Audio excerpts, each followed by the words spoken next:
kako pa potem mladi sklepajo ali intimne odnose ali pa romantične odnose prek spleta? Zdi se mi pomembno, da starši vedo, da to, kar se njim dogaja na spletu, je za njih resničnost. Splet je mesto, kjer se želijo povezovati, kjer želijo ustvarjati neke nove stike. Zdaj je pa vprašanje, kako jih bojo ustvarjali in da jih bojo ustvarjali varno. Kaj so priporočila za, recimo, varno sekstanje? Varen sexting načeloma ne obstaja. Ko pošljemo seveda svojo sliko, s tem izgubimo nadzor nad njo. Pa še ena stvar se mi zdi res zelo, zelo pomembna. Že prej, ko se pogovarjamo z otrokom, moramo dati vedeti, da če pride do takšne situacije, če se ti zgodi kaj takšnega, jaz sem tukaj zate.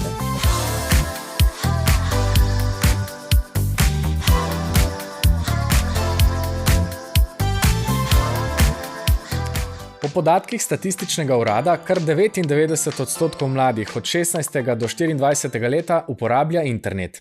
Starši in skrbniki pa pogosto ne vedo, kako izgleda spletno življenje mladih. To je velik del njihovega sveta. Ampak, a smo dovolj seznanjeni z njim?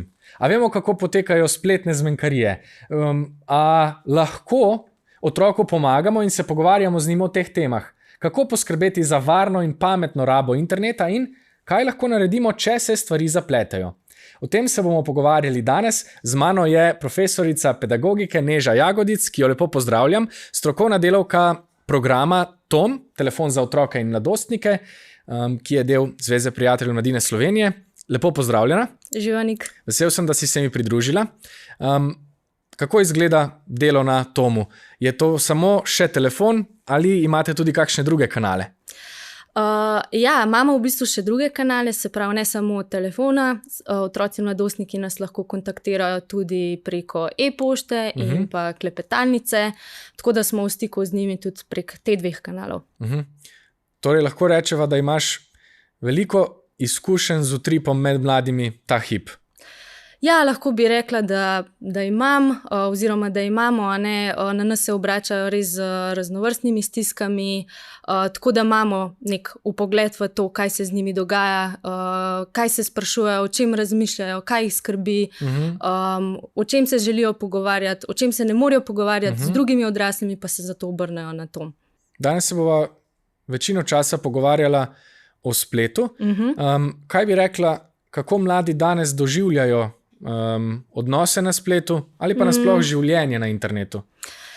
Ja, jaz mislim, da najprej mi odrasli moramo razumeti, da ta meja med fizično realnostjo in pa virtualno realnostjo pri mladih ni tako ostra. Če tako malo schematično ponazorim, imamo torej to fizično realnost, fizične stike, se pravi, mi dva komuniciramo živo v živo, potem imamo pa še drug krog, kjer imamo pa te virtualne stike, virtualno realnost. In pri mladih sta v bistvu ta dva kroga nekako združena, se prepletata, kar pomeni, da imamo v tem prepletu stike, ki jih v bistvu oblikujejo ne samo v živo, ampak tudi na spletu. To so odnosi z vrstniki, odnosi s sošolci, medtem ko te, ki so samo v živo, bi mogoče prej rekli, da so odnosi s kakšnimi starimi starši, potem tudi učitelji, tudi starši mogoče.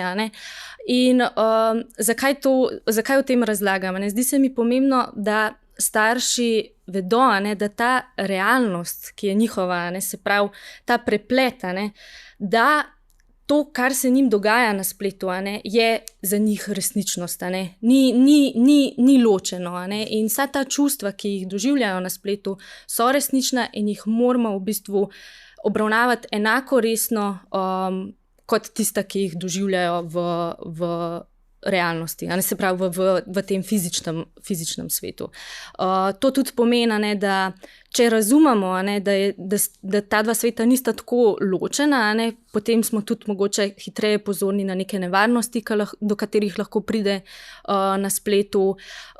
Tudi ne bomo samo zamahnili z roko pa rekli, ok, vse to se ti je zgodilo tam, pozabi to, bomo pač pristopili k neki stiski otroka resno in jo resno obravnavali. Tako. Če pogledava še z druge strani, kaj pa je na tem spletnem svetu tako mikavnega za mlade? Morda kdo od starejših gledalcev težko uvidi ali pa težko razume razsežnosti te spletne komunikacije. Zdaj, ena izmed temeljnih potreb, lahko rečemo, pri mladostnikih, pa tudi otrocih, ki odraščajo, je v bistvu vzpostavljanje stika s svojimi vrstniki. Želijo deliti svoje misli, svoje razmišljanja, želijo biti kreativni z njimi, in to je, se mi zdi, veliko lažje včasih izpeljati tudi s pomočjo socialnih omrežij, raznih aplikacij za takojšnje sporočanje, kot so Messenger, Viber, WhatsApp in tako naprej. Zdaj rada bi omenila 3 stvari, in to so 3 razvojne potrebe, ki jih otroci v bistvu oziroma mladostniki skozi odraščanje morajo nekako usvojiti. Ena izmed teh je, se pravi, občutek identitete. Zelo pomembno je, da razvijajo ta nek trden jaz, da vejo, kdo so, kaj si želijo. Potem je tukaj tudi občutek intimnosti. Vstopajo v neke bolj intimne odnose, jih to zanima, želijo v bistvu ohranjati neke odnose. Po drugi strani imamo pa tukaj še ta občutek spolnosti. Se pravi, zanima jih spolnost, so radovedni, razvijajo svojo spolno identiteto, spolno usmerjenost na drugi strani. Imajo neke že razvijajo neke fantazije, želje, pojavljajo se tudi neki telesni občutki.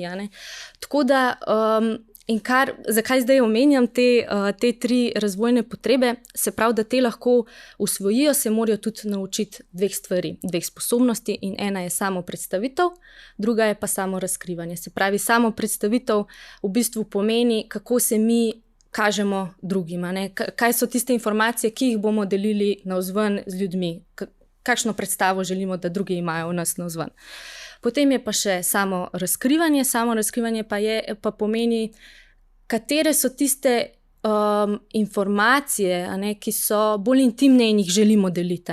Učimo se v bistvu tega, kako biti bolj intimen v nekih medosebnih odnosih, s kom biti, kaj povedati. In če se je to včasih dogajalo malo bolj v interakciji iz oči v oči, se zdaj to malo bolj prenaša na splet. Torej, ta samo predstavitev, samo razkrivanje sta mladim nekako se ji lažje učita preko spleta. Se pravi, ker je tukaj nek občutek nadzora, nek občutek varnosti. In tukaj so 3 stvari, 3 značilnosti spletne komunikacije, ki v bistvu prispevata k temu, da je ta samo predstavitev in pa samo razkrivanje za mlade lažja. Ena je zagotovo anonimnost. Na spletu smo lahko anonimni, lahko razkrijemo neke značilnosti sebe, lastnosti, se pravi tisti otroci, mladostniki, ki so malo bolj sramežljivi ali pa ki niso toliko samozavestni, recimo imajo mozolje, pa jih lahko prekrijejo. To jim omogoča splet in si spet na tak drugačen način samo predstavljajo. Seveda je to dvorezen meč, sploh anonimnost. Velikokrat, če smo anonimni, smo hitreje lahko nesramni do nekoga, hitreje kaj izrečemo, ker niti ne vidimo druge osebe, na drugi strani ekrana smo zato manj empatični. Ampak ja, načeloma lahko rečemo, da ima nek vpliv ta anonimnost na to, kako se predstavljamo. Potem je tukaj še dostopnost. Informacije na spletu o spolnosti, pa tudi o odnosih je vedno več. Otroci in mladostniki so jih od nekdaj iskali, pa so jih prek drugih medijev, recimo revij, zdaj je to veliko lažje, ker je na internetu. Prav tako, če imaš nekega prijatelja, ki živi mogoče malo dlje, ali pa po šoli se moraš vrniti domov, lahko v bistvu komuniciraš z njim nadaljavo. In to je ta dostopnost, ki je mladim zelo blizu. Se pravi, lahko komunicirajo kadarkoli, kjerkoli, odvisno tudi od omejitev, ki jim jih postavljajo starši. In še naslednja, ki se mi zdi pa taka tudi zelo pomembna, je pa asinhronost komunikacije. Se pravi, mi smo tisti, ki razmislimo, preden bomo nekaj poslali. Se pravi, ne vem, jaz želim nekomu poslati SMS, tipkam, pa malo pobrišem, pa si potem spet premislim, se pravi, imam res ta nadzor nad tem, kaj bom drugmu sporočil. In to je mladostnikom res zelo pomembno, a ne, da lahko premislijo v bistvu, kako se bojo drugmu predstavili, komu bojo nekaj poslali. Ne. Plus to, da zdaj v bistvu, če pogledamo današnje aplikacije, ne, lahko že pošleš, pa še zmeraj pobrišeš, pa popraviš message, recimo, ki si ga poslal. Medtem ko komunikacija v živo je seveda drugačna. Jaz nekaj povem, šele potem, ko sem povedala, lahko popravljam to, kar sem povedala. Tako da to so zagotovo neke 3 značilnosti, ki na nek način pomagajo imeti nek nadzor, neko varnost nad tem, kako se bomo predstavljali drugim. Seveda je najstnikom, mladostnikom zelo pomembno, kako se predstavijo svojim vrstnikom in jim je zato veliko lažje preko spleta. Sej, če dobro pomisliva, te značilnosti so tudi meni všeč. Se pravi, tudi jaz kot odrasel človek mi je všeč, da je recimo spletna komunikacija dostopna, da je asinhrona, se pravi, da imam čas vmes za premislek. Tako da z te plati še nikoli nisem razmišljal o komunikaciji mladih. Pa predvsem zanimivo mi je bilo, da praviš, da gre v bistvu za potrebe, ki so tu ves čas, samo morda je iskanje izraza njih ali pa iskanje drugačne komunikacije samo stvar generacije oziroma novih medijev. Ne gre za nič tako drastično drugačnega, morda kot smo počeli mi, samo način, na katerega se te stvari počnejo, je lahko drug. A so lahko tu še bolj konkretna? Lahko zdaj po izkušnjah seveda tom telefona deliš z nami, kako pa potem mladi sklepajo ali intimne odnose ali pa romantične odnose prek spleta? Se pravi, najprej bi rada naredila eno razliko. Se pravi, ko govorimo o nekih intimnih odnosih, romantičnih razmerjih, ki jih začnejo otroci in mladostniki vzpostavljati na spletu, tukaj ne govorim o aplikacijah za dejtanje, kot so recimo Tinder, Grindr, Bubble. Te aplikacije so namenjene polnoletnim in to tudi kažejo raziskave. Na srečo je manj mladostnikov, oziroma zelo malo mladostnikov, ki se poslužuje teh aplikacij. Recimo zdaj raziskave v zadnjih letih kažejo, da 11 do 12 letniki, manj kot 1% jih uporablja te aplikacije. Se pravi, je vseeno nek delež oseb, ki nekako gre čez ta orodja verifikacije in pridejo na te aplikacije. Potem, če gledamo te malo starejše do 18 let, je delež nekoliko višji, pa še zmeraj dosti zanemarljiv. Ampak te, ki se poslužujejo takšnih aplikacij, seveda je veliko večje tveganje za neke stiske, kakor so depresija, anksioznost, predvsem pri dekletih. Seveda je tudi večja verjetnost, da pride do nekih zlorab, ker so vseeno te aplikacije uporabljajo odrasle osebe. Tako do nasilja, spolnih zlorab. Tako da danes, kar želim povedati glede tega vzpostavljanja intimnih odnosov otrok in mladostnikov, gre v bistvu bolj za komunikacijo prek res nekih socialnih omrežij, ki jih v bistvu veliko uporabljajo, zdaj ne vem, naprimer Snapchat, pa potem tudi teh aplikacij za takojšnjo sporočanje, kakor so Messenger, pa tudi samo četanje po telefonu. In definitivno te aplikacije nekako omogočajo, da spodbujajo to neko intimnost, so lahko bližje drug drugemu. Je pa res, da raziskave kažejo, da še vedno te intimne odnose vzpostavljajo tudi v živo. Je več dejavnikov, recimo, če bo otrok več časa preživel na spletu, se pravi, večino svojega prostega časa preživel na spletu, bo seveda tudi prej se posluževal vzpostavljanja intimnih odnosov preko spleta.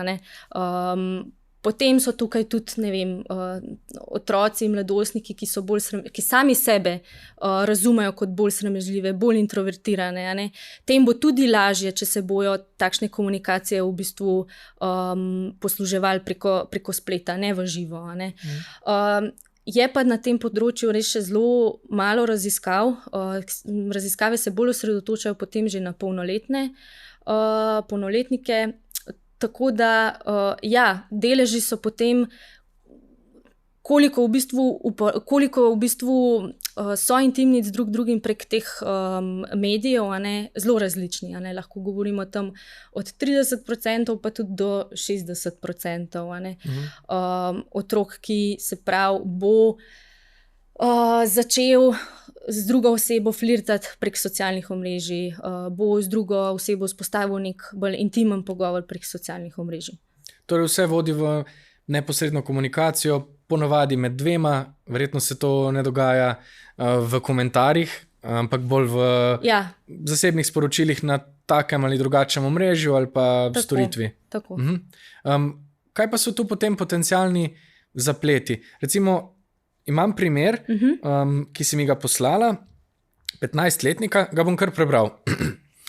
Zdravo, sem 15-letnik, ki imam 1 leto mlajšo punco. Ene parkrat sem ji rekel, če da kakšno sliko in ona meni pošlje sliko riti in postave. Tega seveda nikomur nisem pošiljal. A je to nekaj, kar je običajno? To je zelo običajno vedenje mladostnikov na spletu, lahko rečemo, da je tudi normalno, a ne, dokler poteka v nekih seveda dogovorjenih okvirjih, dokler gre tukaj za 2 vrstnika, a ne, potem je to neko običajno vrstniško vedenje in temu rečemo sexting, a ne. Sextanje se pravi, gre za izdelavo, pošiljanje, prejemanje, lahko je to sporočil, a ne, lahko je to nekih fotografij, videoposnetkov s seksualno vsebino. In raziskave kažejo, ne, da se mladostniki sextanja kar pogosto poslužujejo, se pravi starejše raziskave tam okoli 50% mladostnikov, zdaj novejše pa že recimo, da 70% mladostnikov, če govorimo, da je povprečna starost 16 let, a ne, je že prejelo sekst, medtem ko jih je recimo pa 50 poslalo sekst. In tukaj v bistvu razlik med dečki in deklicami ni, a ne, oboji se poslužujejo sekstanja. Kar je pa zanimivo, se pravi, rada bi vam povedala za raziskavo švedskega otroškega telefona, ki se je pa v bistvu, ki je pa raziskoval to, kako mladi doživljajo, kako razumejo sexting. In so prav delali fokusne skupine z mladostniki in je zanimivo to, da so zelo pomembno vlogo pripisali temu,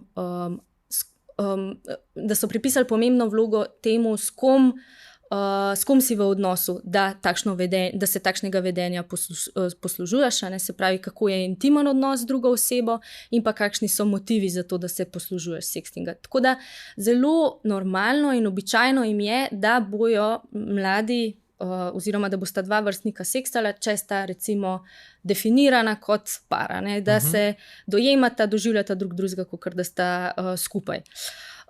Potem, a ne, se pravi, nek tak motiv, ki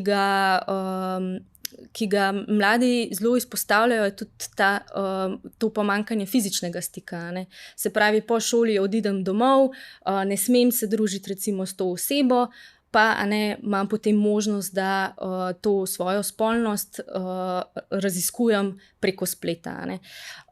In prej sem omenjala ta občutek spolnosti, a ne, zanima jih spolnost, raziskujejo jo, tako da a ne, in tukaj ta primer dobro pokaže, a ne, da jo bojo raziskovali ne glede na to, a ne, ali bo to v živih stikih, ali bo to na spletu, a ne. Pomembno, jaz bi rekla, da je pa pomembno, da si mi tukaj ne zakrivamo oči, a ne, ampak da mladim v bistvu povemo, kaj pa je varno. Se pravi, da se zavedamo tega, da so spolno radovedni, da jih zanima, da želijo biti intimni drug z drugim, kako bojo pa to počeli, je pa potem tukaj, se mi zdi, pomembna vloga odraslih, da bojo varno vstopali v odnose, tako v živo, v, se pravi, teh živih stikih, kot seveda tudi na spletu. Ja, kako pa lahko potem konkretno svetujemo otroku ali pa se z njim pogovorimo o tem, kaj so priporočila za, recimo, varno sekstanje? Ja, varen sexting načeloma ne obstaja. Vedno se mu je v bistvu boljš izogibati, ker je tukaj neko tveganje. Ko pošljemo seveda svojo sliko, s tem izgubimo nadzor nad njo. Hitro lahko pride do zlorabe zaupanja. Tudi če sem jaz v razmerju z nekom, pač lahko se zgodi, da bo to sliko čisto po nesreči mogoče videl še nekdo drug, pa ni bila namenjena njemu. Tako da ja, jaz mislim, da je vedno bolje, če se takšnega vedenja ne poslužujemo. Če pa se, tako ne moramo pač čisto reči, da tega otroci in mladostniki ne bojo počeli. Torej, če pa se, pa so tukaj seveda neke varovalke, ki jih lahko upoštevamo. In sicer najprej, kako intimen odnos imam z neko osebo. Se pravi, pogovorimo se z otrokom o tem, s kom bo delil takšne slike, s kom bo delil to intimo. Naj bo to oseba, ki ji res zaupa, ki je mogoče z njo že res dlje časa v nekem partnerskem odnosu. Naj ne bojo to te neki kratkoročni stiki, ki samo pošljaš svojo fotko. Potem še ena taka stvar je, pri kateri so lahko previdni in jo lahko vključujejo. Se mi zdi, da se jo mladi saj tako, glede na kontakte, ki jih prejemamo na tom telefonu, se jo kar zavedajo, in to je zakrivanje nekih značilnosti, ki bi lahko pokazale, da so to oni. Se pravi, zakrivanje neke identitete. Če imam jaz neko znamenje tukaj na tem predelu, bom se pač fotografirala tako, da se tega znamenja ne bo videlo. In s tem, če bi slika se slučajno potem razširila na splet, nobeden zares ne more z gotovostjo potrditi, da sem to jaz. Se pravi, zakrivanje nekih znamen, ki bi lahko pokazali, da smo to mi, ali pa mogoče tudi, kako se slikamo v prostoru, da nismo v prostoru, kjer je viden cel prostor, in s tem se lahko ugotovi, od koga soba recimo to je. Zagotovo je tudi vedno dobro, da ne sekstamo pod vplivom alkohola. Ko smo, se pravi, pod vplivom alkohola, seveda smo malo bolj pogumni, drzni, so kakšne odločitve naše tudi nepremišljene in jih lahko naslednji dan obžalujemo. Potem pa, kaj še? Zagotovo je še kaj, razmišljam. Da spet govoriva o priporočilih ali pa usmeritvah sklepanja intimnega odnosa. Samo besede, ki jih uporabljaš, so bolj prilagojene spet mediju ali pa načinu komunikacije. Tukaj, ja, v bistvu, ampak jaz bi rekla, da so to neka pravila, ki jih postavimo lahko ne samo v odnosu, ki ga vzpostavljamo osebo na spletu, ampak tudi v živo. Se pravi, kako bova midva intimna? Se pravi, če se midva dogovoriva, da bova sekstala, dejva se dogovoriti za pravila. Torej, ne bova te komunikacije imela na vseh različnih aplikacijah za takojšnje sporočanje. Bova se pogovarjala samo nekje. Te slike se ne bojo shranjevale na telefon. Bojo samo res tukaj. Če bi šlo, mogoče tudi, da gremo v smeri, ok, vidiš sliko, prosim, potem jo pa izbriševa. Tako da res se še preden se odločimo za takšno vedenje, da se dogovorimo, kako bo takšno vedenje v bistvu potekalo, v kakšnih mejah, da v bistvu potem tukaj spoštujemo neka pravila. V redu. Poglejva naslednji primer, kjer pa se stvari lahko že bolj zapletajo, ko ne govorimo več o vrstniški komunikaciji ali pa odnosih z osebami, ki jih poznamo v resničnem življenju. Danes me je na aplikaciji Snapchat dodal 29 let star moški. Dodala sem ga nazaj, saj sem mislila, da je mojih let. Ko sem ga dodala, sem ga takoj vprašala, koliko je star, in mi je odgovoril 29. Ker mi ni bilo prijetno, sem rekla, da sem stara 16 let, čeprav sem stara 14. Na začetku je komunikacija potekala normalno, čez nekaj časa pa mi je začel pisati čudne stvari. Naprimer, vprašal me je, kaj bi naredila, če bi se pripeljal do mojega doma, in na to še, da bi me rad poljubljal in objemal. Tukaj pa ne gre več za stik med dvema osebama, ki se poznata. Ja, zelo pogosto je, da mladi na spletu vstopajo v komunikacijo z neznanci. Če pogledamo raziskavo, sicer je že stara. Mladi na netu? Mladi na netu, pa še ena druga, Kids Online, EU Kids Online, nekaj takšnega. No? Mislim, da iz leta 2010, sicer se pravim, stara raziskava, ampak vseeno kaže na nek trend. Se pravi, oni so imeli vključene otroke v starosti od 8 do 16 let in so ugotovili, da 35% teh otrok vstopa v komunikacijo z neznanci preko spleta. In ta delež se seveda viša s starostjo. Se pravi, 16-letniki, teh je več kot 50%, ki bojo vstopali v komunikacijo z neznanci. Tako da tukaj je zelo pomembno, da se odrasli zavedamo, da tega v bistvu praktično ne moremo preprečiti. Splet je mesto, kjer se želijo povezovati, kjer želijo ustvarjati neke nove stike.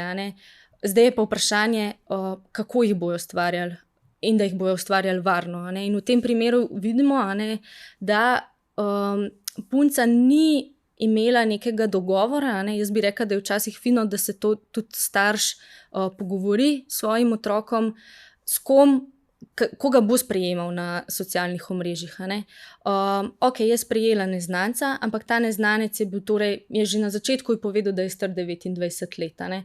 Tukaj bi lahko starš recimo postavil nek dogovor, če komuniciraš z neznanci, jaz si želim, da je ta neznanec pač star približno iste starosti kot ti.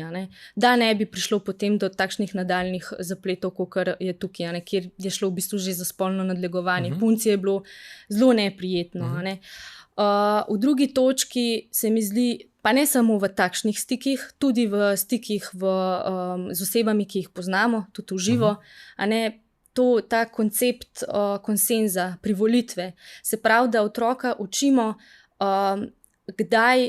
kdaj mu je ok v nekih odnosih. Se pravi, kje je njegova osebna meja, če mu nekaj ni v redu, da reče ne, oziroma da najprej sploh prepozna pri sebi to, da mu ni ok. Ta punca je čez čas začela ugotavljati, da ji tak stik ne odgovarja, ampak s tem stikom ni vedela, kaj narediti. In v teh primerih je pomembno, če pridemo v nek stik, kjer nam je neprijetno, da ga prekinemo. Se pravi, tukaj gre tudi za v bistvu odraslo osebo, jo blokiramo in jo seveda tudi prijavimo tistemu socialnemu omrežju. Tako da še ena stvar tukaj bi mogoče izpostavljeno, lahko pride tudi do catfishinga. Se pravi, catfish je oseba, ki se pretvarja za nekoga drugega. Tej deklici bi ta moški lahko povedal, da je mlajši, pa je načeloma starejši. Tako da tukaj je zelo pomembno, da se odrasli v bistvu tudi zavedamo teh tveganj. Da je na spletu lahko nekdo, ki nas želi zmanipulirati, ki želi nekaj od nas in ki se lahko pretvarja, da je nekdo drug. Kako to ugotovimo? Ena izmed možnosti je, da pogledamo recimo, a ima kakšne skupne prijatelje. Če nima skupnih prijateljev, smo tukaj že malo bolj previdni. Če ima skupne prijatelje, povprašamo te prijatelje, a ga ti poznaš v živo, kakšen je, je to potem že ena taka varovalka, ok, pač on je recimo moje starosti. Potem so pa tudi te neki vidiki varnosti na spletu, ki se mi zdi fajn, da jih vsi upoštevamo, tudi na splošno v stikih, ki jih oblikujemo, tudi odrasli. In recimo to je, katere informacije delimo vse na spletu, katere informacije so javne. Pri teh manipulatorjih, izsiljevalcih, vse informacije, ki jih v bistvu delimo javno, jih lahko izrabijo proti nam. In sploh otrok je zelo ranljiv, hitro se ga da zmanipulirati. Videl bo, ok, ona hodi v jahalni klub, hodi na plesne, bom jaz te njene dejavnosti uporabil sebi v prid na način, da bom komuniciral o teh interesih, njej se bo pa zdel, koliko imava skupnega, pa da sva sorodni duši in tako naprej. In potem seveda vzpostavijo ful lažje neko zaupanje z otrokom. Potem je tukaj tudi vklapljanje lokacije. Zelo popularno je, da imamo na socialnih omrežjih, recimo Snapchat je takšen, vklopljeno lokacijo, da nas lahko prijatelji spremljajo, kje smo. Res je priporočljivo, da imamo te lokacije vklopljene samo na tistih aplikacijah, kjer dejansko jo neposredno uporabljamo, se pravi recimo GPS. Kadar komuniciramo z neznanci, naj bo ta komunikacija torej omejena. Ni fajn, da govorimo o res nekih zelo osebnih podatkih, ne vem, naše rojstvo, kraj bivanja, prav naslov. Če nas o tem sprašuje, je to že nek znak, da je zadeva malo sumljiva. Potem pa recimo bi rekla tudi, en tak pojem je tudi bombardiranje z ljubeznijo. Zelo pogosto se zgodi, da te spletni prevaranti nas zasipajo z ljubeznijo, se pravi, nam dajo zelo taka ljubezenska sporočila, lahko so že kar usladna, potem govorijo o naši skupni prihodnosti in nam se zdi to seveda zelo fajn. In to je lahko nek znak, če komunikacija hitro preide do te točke, da je tako, bi rekla, mogoče malo too much, da je lahko nekaj na tem narobe. In pa še eno tako pravilo se mi zdi, ki ga pa prav vsi, ki se malo več ukvarjamo z internetom, poudarjamo, in to se veže prav na katerokoli prevaro in se lahko zgodi tudi odraslim. Če je predobro, da bi bilo res, potem verjetno ni res. Pa lahko zadanemo nek ful dober telefon, iPhone 15 recimo, verjetno ga nismo zadeli. Tukaj moramo biti res realni, da na spletu so prevare, se nam lahko prevare zgodijo veliko hitreje. In je, jaz bi rekla, res ključno, da starši poznajo te nevarnosti in otroke na njih opozarjajo. A je pogosta praksa, da ima na primer starš vpogled v komunikacijo otroka do določene starosti, ali se bolj svetuje pogovor, pa recimo razkrivanje tistega, kar otrok želi, kar se tiče njegove recimo spletne komunikacije, spletnega življenja? Kaj so smiselni prijemi, postopki v tem primeru? Pri mlajših starostih je zelo pogosto tudi uporaba tega starševskega nadzora, da vidimo, kaj otrok dela. Jaz mislim, da ni nič narobe, če se pravi, da se to tudi z otrokom prej dogovori. Če boš ti uporabljal to aplikacijo, jaz imam dovoljenje, da pač pogledam, zakaj se gre, s kom komuniciraš recimo. Mogoče same pogovore ne gremo brati, ampak to je tudi odvisno. In starostjo se pa tukaj potem pa želimo več delati na zaupanju. Če bomo gledali message otrokov, verjamem, da bo zaupanje veliko slabše, kot če se z njim raje pogovarjamo, pa ga lahko tudi sprašujemo o teh odnosih, ki jih vzpostavlja. Jaz upam, da ne poenostavljam, ampak zelo mi je všeč, da si na začetku dala jasno usporednico z resničnim življenjem in jaz jo videvam zdaj ves čas. Sej tudi v mogoče izletih ven, pa začetkih žuranja, pa pogovora v resnici, stikov z neznanci v resničnem življenju, na igrišču, na koncertih, kjerkoli že, gre za zelo podoben postopek. Na začetku smo starši so ob meni, imajo pregled nad vsem, kar se dogaja, potem pa starejši kot sem, bolj postajam samostojen. In bolj je res tukaj gradimo na tem zaupanju. Je pa še ena stvar, ki se mi zdi, lih to, kakor sem na začetku razlagala, če se zavedamo tega prepleta, teh dveh realnosti. Zelo pogosto recimo starši ne bojo dovolili 14-letniku, da gre zvečer ven, mu bojo pa dovolili, da bo imel zvečer telefon v svoji sobi. Stvari lahko pa počne enake praktično samo prek spleta, samo da jih ne v živo. Tako da tudi tukaj moramo biti previdni, da postavljamo neka pravila, ki so lahko, jaz mislim, da je prav, da so družinska, da se jih vsi držimo, recimo po 9. uri ne uporabljamo digitalnih naprav, ne gremo z njimi v posteljo, Tako da to je potem še nek tak varnostni ukrep, bi rekla. No? Še en primer bi rad delil z vsemi. Mislim, da se zelo spretno prepleta med pravili, ki smo jih vzpostavili. Se pravi, recimo, da smo rekli, stik in komunikacija prek spleta je z vrstniki, dovoljena do omejenega obsega, če res gre za neznance. Potem pa se zgodi tole. Pozdravljeni, to je javljanje starša 15-letne hčerke. Prosim za nasvet, kaj lahko storim oziroma na koga se lahko obrnem. Med vikendom sem izvedel, da se je hčerki preko javne objave na Snapchatu njenih sošolk za njen rojstni dan javil nek fant in si začel z njo dopisovati. Predstavlja se kot srednješolec, ki rad igra košarko in podobno. Zmotilo me je, ker je predlagal, če se lahko sestaneta v Ljubljani. Vse skupaj se je zgodilo v 10 dneh, kar gre sumljivo prehitro. Potem pa starši izraža strah, da gre mogoče za kako zlorabo in ga skrbi želja potem, da se sestaneta. Nima dobrega občutka. Hči je preverila profil, pravi, da je nekaj slik gor, ki lahko ustrezajo njegovim besedam in ona bi se rada dobila z njim in zaupajo hčerki, vendar imajo pomisleke. Zdaj pa starš sprašuje, kaj naj naredi.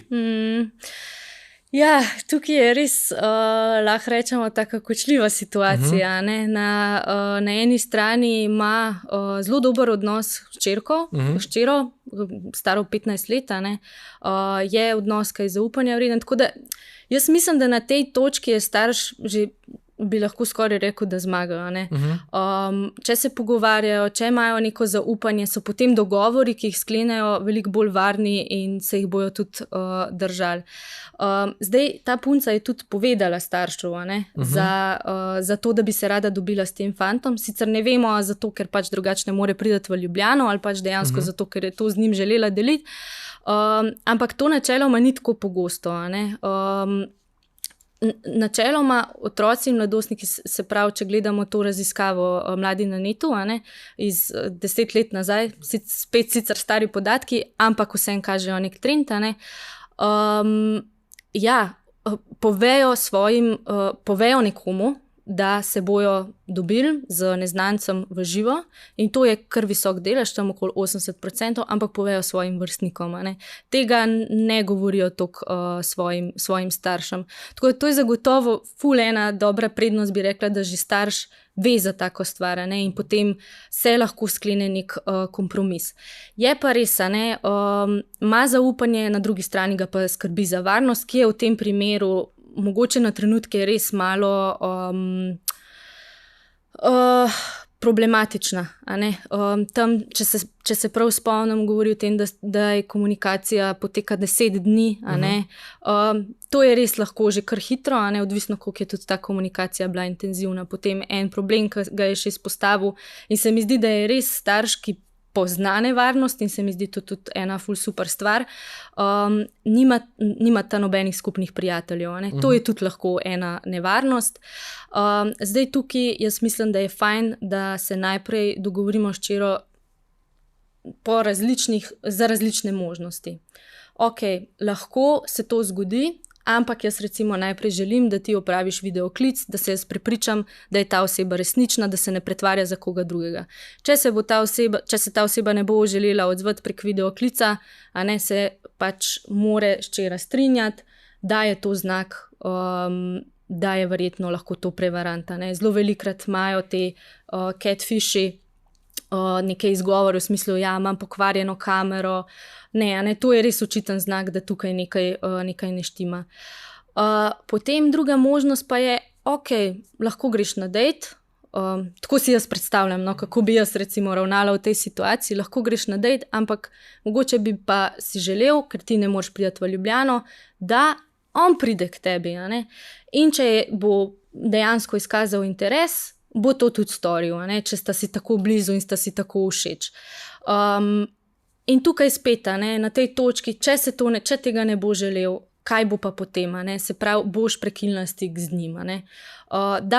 Da se pravi, dovolimo nekaj, ampak vseeno postavljamo tudi omejitve, da se bomo mi ob tem počutili dobro.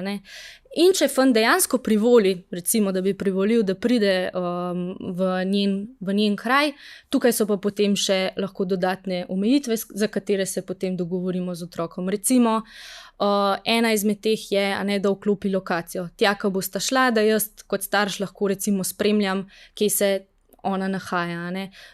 Včasih jo lahko tudi pospremi, če bi lahko tak pogoj recimo postavi, da pospremi. Druga možnost je tudi, da se umakne nekam na stran, se pravi, tam, kjer se ta dva srečata, pač je starš umaknjen, 2 ulici stran, da če bi slučajno bilo kaj narobe, da lahko pravočasno urgira.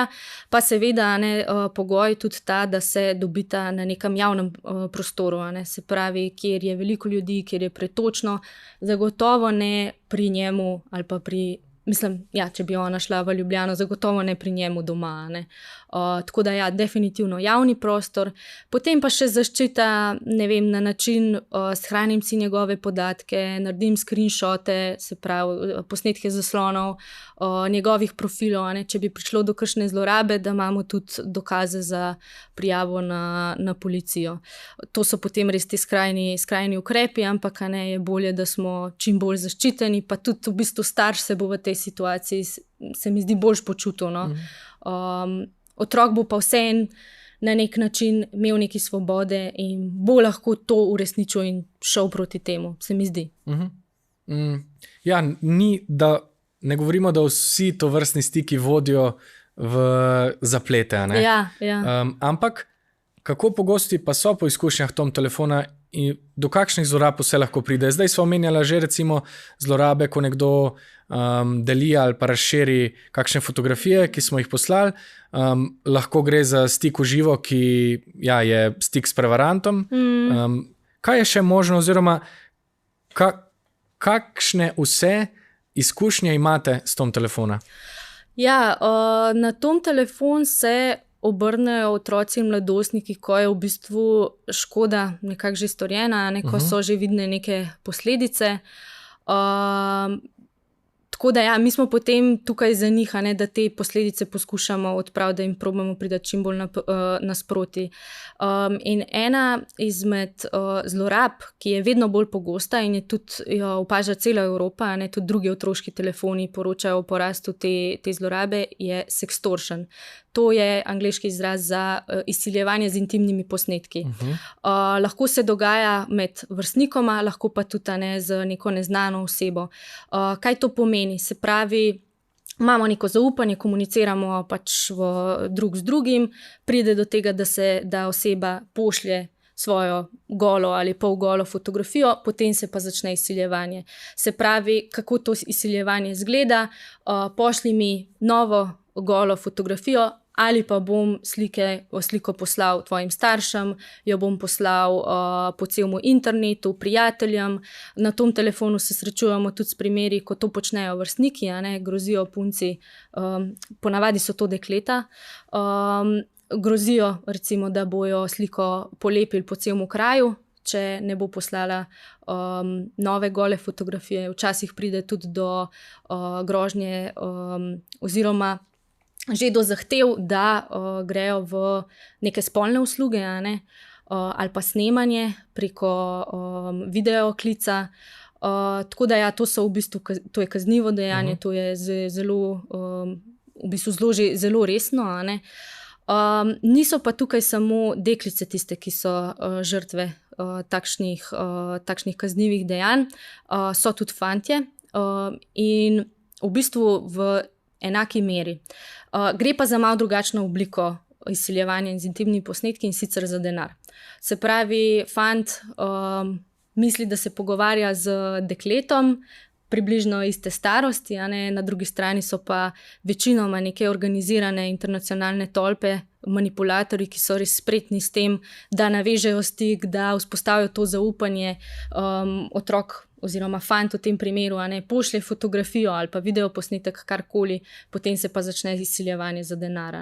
In žrtve so tukaj zelo nemočne, veliko je nekih občutkov sramu, krivde, in da se le to ne bi zgodilo, da se le posnetek ne bi razširil, seveda pošljajo nov posnetek ali pa nakažejo denar, žal se pa izseljevanje tukaj ne konča, ne, tako da imamo nek začaran krog. Ja, na tom telefonu, kot sem že rekla, ne, imamo vedno več takšnih kontaktov.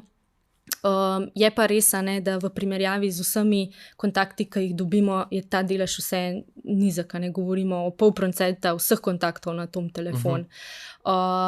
Zdaj v letošnjem letu, če gledamo se pravi prvih 6 mesecev, mislim, da je bilo prav za izseljevanje z intimnimi posnetki 23 kontaktov, približno enako prerazporejeno pri fantih in pa pri deklicah.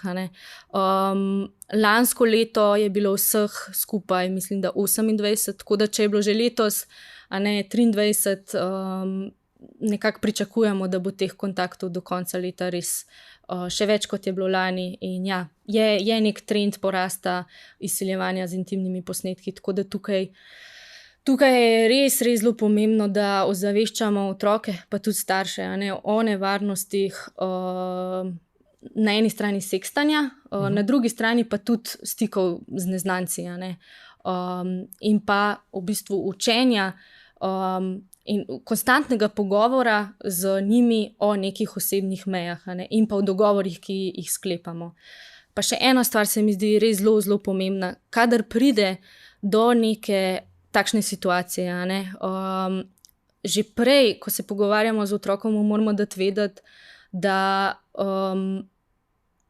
mu moramo v bistvu dati vedeti, da če pride do takšne situacije, če se ti zgodi kaj takšnega, jaz sem tukaj zate.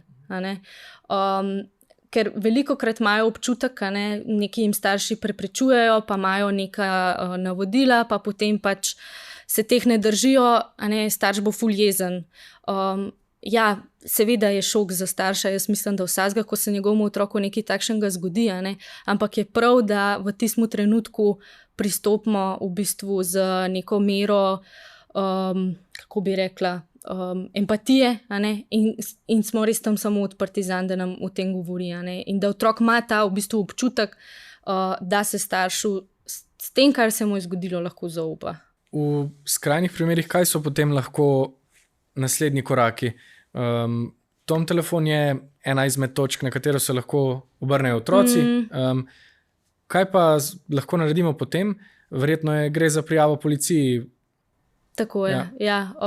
In se pravi, če je otrok tisti, ki pove staršu za takšno situacijo, najprej se pravi nek odprt pogovor. Zelo je pomembno, da ne obtožuje, da ne krivi, da ga ne kaznuje v tej situaciji, ampak res tisto, ok, povej mi več, da je res da se ustvari res nek varen prostor najprej za pogovor o tem. Potem nadalje pa ja, starši tisti, ki morajo vedeti, kako se ukrepa, in ja, če gre za kaznivo dejanje, se to prijavi policiji. In pomembno je tudi, da otroku to pove. Se pravi, da otrok ve, kaj bo sledilo. Če ne gre za kaznivo dejanje, pa recimo, če se pozna vrstnika, kjer je prišlo do nekih zapletov, lahko tudi se obrne na šolo, pa se potem itak organizacije med sabo povežejo. So pa potem tudi neki ukrepi, ki jih lahko naredimo na internetu, se pravi to osebo, ki nas je izsiljevala, damo na mute, se pravi jo utišamo, je ne blokiramo, ravno zaradi dokazov, ki jih potrebujemo za prijavo na policijo. Moramo si shraniti vse dokaze o tej osebi, kar je za otroka tudi zelo težko, to moramo tudi povedati, da bomo mogli v bistvu vso to intimo, ki jo je imel s to osebo, ga popolnoma razgaliti, in vse to shraniti, ker gre to na policijo. Ampak načeloma je policija usposobljena za ukrepanje v takšnih primerih in se znajo odzivati na otroka. A na tom telefon kdaj pokliče tudi posameznik, posameznica in vam zaupa kakšen primer, recimo uspešno vzpostavljenega stika ali pa prijateljstva, ki je nastalo s kakšno spletno komunikacijo? Ja. Se pohvali? Žal ne. Aha, ne, dobro. Ne, zakaj ne?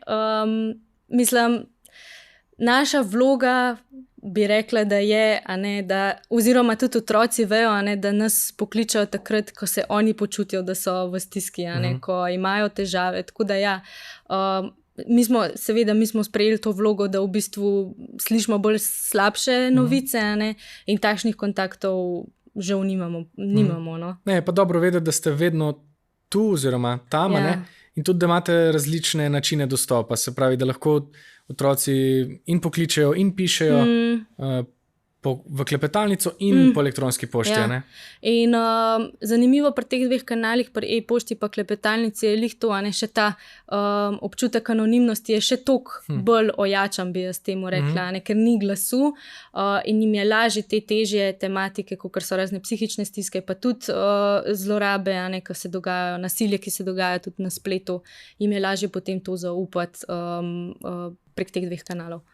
Če strneva oziroma potegneva črto najnega pogovora, kaj bi rekla, kako lahko starši omogočijo otrokom varno, zabavno, pametno raziskovanje spletnega življenja?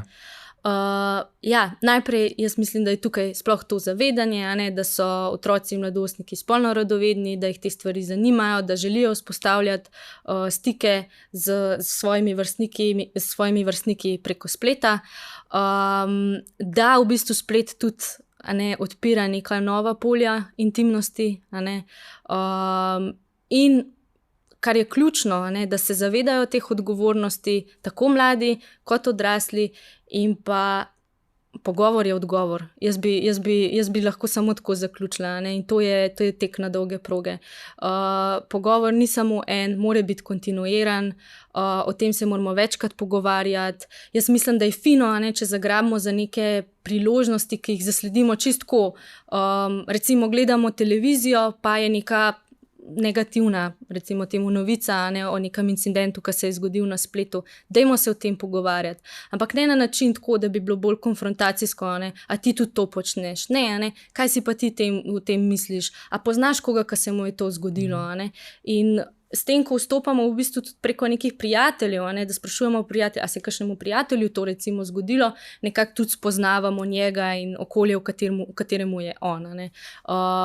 In ga tako lažje razumemo in potem tudi se mi zdi, da sklepamo neke dogovore. To je tako dobro povedano, da ti prepuščam samo še zaključni tlesk. Čustva, ki jih otroci in mladostniki doživljajo na spletu, so resnična, so enaka tistim, ki jih doživljajo v fizičnem svetu. Tako da, pomembno je, da se o tem pogovarjamo, da se pogovarjamo o čustvih, da se pogovarjamo o odnosih, o tem, o čem razmišljamo.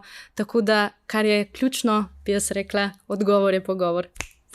Se strinjam. In hvala tebi za današnji pogovor. Upamo, da je bil tudi vam všeč in da ste dojeli, razumeli ali pa se naučili kaj novega. Do naslednjič. Čau!